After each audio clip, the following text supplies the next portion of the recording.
But you know, like in the beginning of Congolese songs. Exactly, of Fali like, song. hey. Eric Mandala. Jean-Francois Ndenge. Hello everybody. Hi. Welcome back to the channel, and today I have someone else on my channel. This is Gisela. She is gonna be my co-host for today. Actually, you are running the show today. She is an entrepreneur, okay? Right. Hey, Forbes 30 under 30. You think that I didn't see that? You're like, oh, me? So she is an entrepreneur. She actually sells hair, and this is just one style. So many different styles, so many different varieties, right. And you can check her out on socials to see more about that. Now, Gisela is actually originally from Congo, DRC. And the thing about Congo is that there's like a proper food culture. We love cooking, I think. Yeah, so like you make it so simple. Like I feel like I can make those dishes when I watch you doing it on your stories. You can, it's actually really easy. So what are you going to be making for us today? So today we're going to be making, in French you call it Poulet Moambe. So it's quite simple, you see how we make it. But on the side we're also going to make some salt fish, which we call Makeda, and we love it over there. She wanted a Congolese meal, so I'm giving her a Congolese meal. I'm so excited for this. I know you're gonna make it easy for us. I can't wait. You'll see. Perfect. Shall we do it? Shall we dance, baby?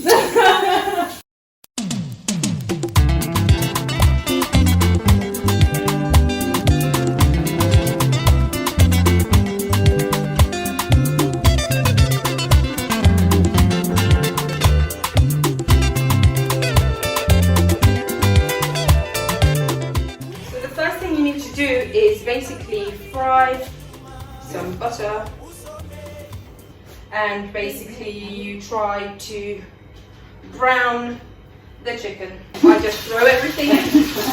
Gisela, do you speak Lingala? Of course! Don't get me started. Okay, my Lingala is not very good. Mais na lobaka Lingala, dans ce retourninga question na Lingala. Hey! Dans ce monana attitude peso kende nango. I want to know like a phrase in Lingala. Denge. Denge? Yes, nini. Nini. Yeah, like how's it going? We wouldn't just say the entire thing like that. We just say like ndeni. Hey, ndeni. Ndeni. Oh, ça va ndeni. Ndeni. Hey, my people, ndeni. But for what it's worth, we don't just have Lingala as a language in Congo. As you would know, we also have Swahili, we have Chiluba, Chikongo, yeah, and French, and so many dialects. Yes, because I only speak two of those, Swahili and Lingala. So I'm going in with some scented sea salt. Fancy. Yeah, so you've got, it's actually from Nantes, well, near Nantes, a place called Garance. All the Congolese are like, you do not need that to make that. We don't use that. Yes, you don't need to use this particular one, but, you know, just put some salt in. Now, you just make sure you turn that around nicely, because you really need it to brown. So yes, I'm cooking for a village, even though only 4 people are having dinner. That's what we do in Congo. Like my mom always told me, like, like you know what? I don't like to go to a house where they serve food. Like, oh, you're having one piece of meat and one piece of meat and one. No, just put a buffet on there and let people eat. Like I feel like I would get along with your mom. Exactly. I mean, her mom is my people. Don't leave people hungry. I actually love cooking when I just have had a long day and I just want to like just do something that I enjoy. I'll just go and start cooking.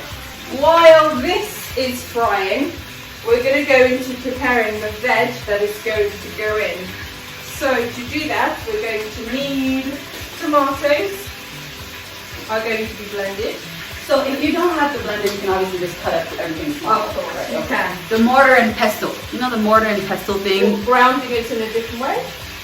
Yeah, so like if you don't have... Oh, in Congo we call it kino. But it's basically something like wooden, like this. Voila. The one that you pound something. Yes. Yes, exactly. Exactly. So you get one of those and you just get your cardio in. Exactly, it's good exercise. And then garlic. Like Depends again on how big your garlic is and how much garlic you want, but I like my food quite garlicky, so the garlic is going in. Alright? And onions. Ibitunguru. Ibitunguru. Oh, we call it matungulu in Lingala and in Swahili, matungulu. Okay.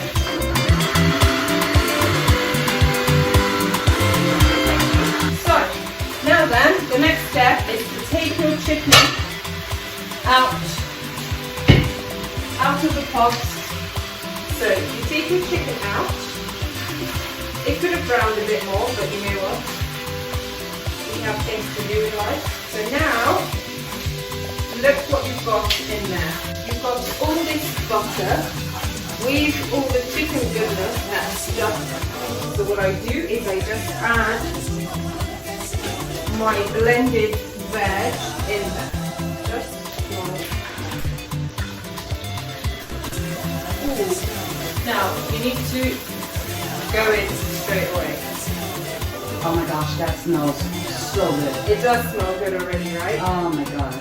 So you can see that your sauce here is tasty. Like there's barely any vegetables that you can fill in there. So now what you want to do, you can bring in like all the other spices that you want to use. So one thing I like to add is nutmeg, and again maybe half a teaspoon of black pepper. And then this is very, very Congolese. Yeah, what the hell is that? I've never even seen that before. Hey, no, let's not call it jumbo. Call it jimbo. Donc, oh, is that jimbo? What? Is that a cow? This is a cow. Oh, okay. It basically is stock. Okay, so this is beef flavored stock, but they also do it for fish and for chicken, but I don't have the chicken one. So anyone from London or anywhere else, think of a sister. I mean, like, why wouldn't you just get it from next door in actual Congo? Well, no, actually, you don't really get this in Congo much, which is not understandable. I know. Yeah. It's very, like, we use it in so many Congolese dishes, but we get it from, like, Belgium or France or London. I got this from London. So basically, it's like Maggi cubes. Yeah, right? Pretty much. It's very much like Maggi cubes, but you have to be very, very careful because it's quite salty. Yeah. So you can't really put too much salt once you put this in, but it does taste absolutely delicious. So This came out with the jumbo. right, no, not jumbo, jimbo. Jimbo. Jimbo, like, you know, we like to mix our I's and our U's. Okay. That's So when it says jumbo, I'm not saying jumbo, I'm saying jimbo. See, these are the keys that I need for the next time I go to Congo. Next time you go to Congo. So I'm putting in a full spoon, tablespoon. Right. I won't put too much in. Jimbo. Jimbo. When Gisela like speaks in her regular English accent, it's one thing, and then in Lingala it's another thing, and then in French it's another thing, and I'm like, Swahili. get you a girl who can do it all, honey. No, I love languages, I have to say. I really do love languages, and I think actually in life, advice is coming. Uh-oh. Languages in life are very, very important. I cannot tell you enough. Like literally, when I came to Rwanda and I spoke like this, people did not understand me. I'm not joking. Like, you know, I'd get stopped, you know, by the traffic wardens, and they'll be like, blah, blah, blah, in Kinyarwanda, and I'll be like, I can't speak Kinyarwanda. They look at me like, Ngongwiti? Ngongwiti? Buga Kinyarwanda, this is what they say to me. Aren't you Rwandese? And I'm like, no, I'm not Rwandese. Now, one trick I've learned, which has really helped me, I still don't speak Kinyarwanda, not very well anyway, but I speak English. I try to speak English in an African, with an African accent. Because now, before they used to just see me as this little Rwandese girl who went to the UK, now she comes and she just doesn't want to speak her language. Whose African accent do you think you're speaking? Because No, not this. Like when I speak to them, Yeah. I put on an I want to African hear accent. it. No way! I have to know how your Okay, African this accent is coming. What should I say? I don't know. Like, what do you want me to say? Like, oh, I'm just here cooking my chicken, and you know, I'm going to have fufu with it, and this girl is making me speak some accent. So this is what happens when you spend too much time in the UK. No, and watching Nigerian movies. Yeah, also, you know, when I go to Uganda, I try to also learn some Ugandan words, and all I'm saying, languages will get you places. Yeah. The disrespect that people who speak Congolese Swahili get from like people in Tanzania and Kenya. Georgie, I'm looking at you. He's like, Muzuri. Yes, exactly. What is Muzuri? No, the best is when you say uza and nunua. Basically, this means buying and selling. In Kenya, okay, we say the opposite word for selling and buying. When I say unauza in Goma, we say you have bought. You have bought. Okay. Or you know, you're buying. Okay. But in Kenya, that means you're selling. You're supposed to say unanunua. You know what? Whoever's watching this, I want you guys to write in the comment box below which one is the right one. Exactly. Back to my cooking. Now, the sauce is cooking. I've put in all my spices. Now I'm putting the chicken back in. Okay, piece by piece, because I don't want all this to just jump out of the pot. Okay. So you'll notice that I've got a bit of sauce left over with the juice of the chicken.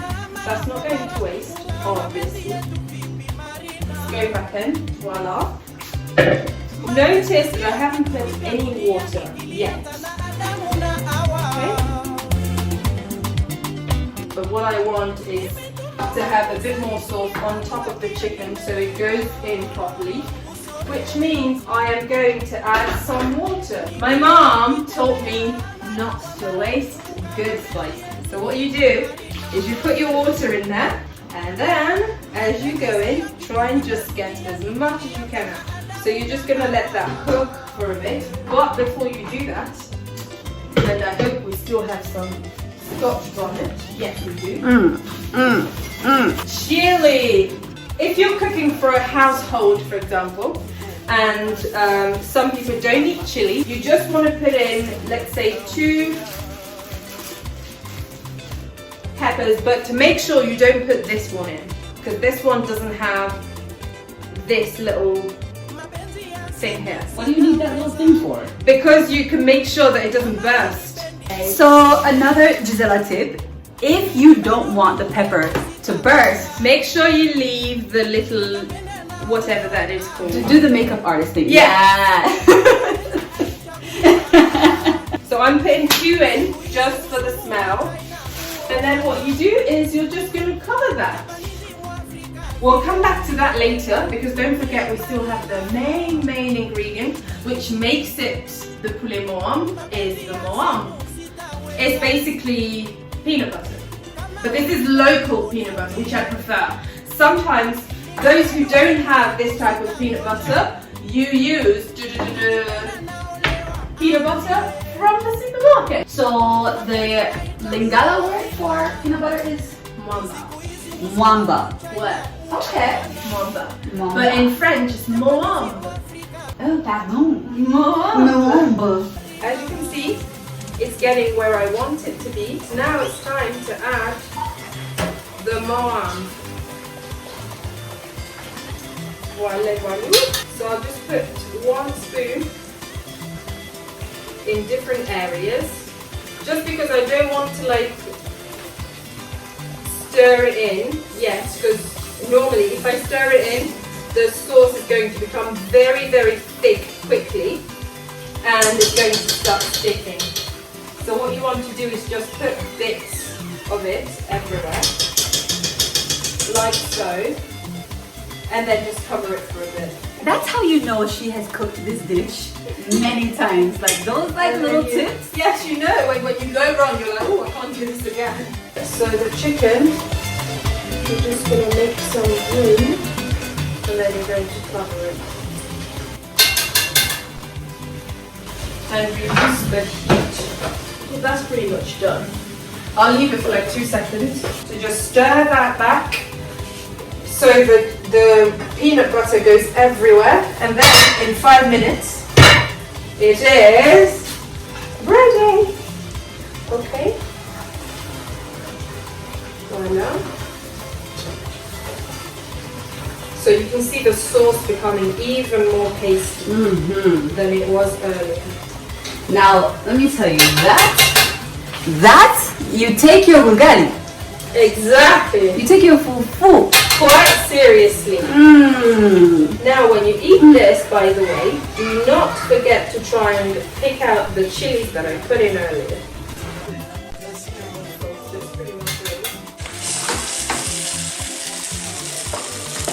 So this is a finished product.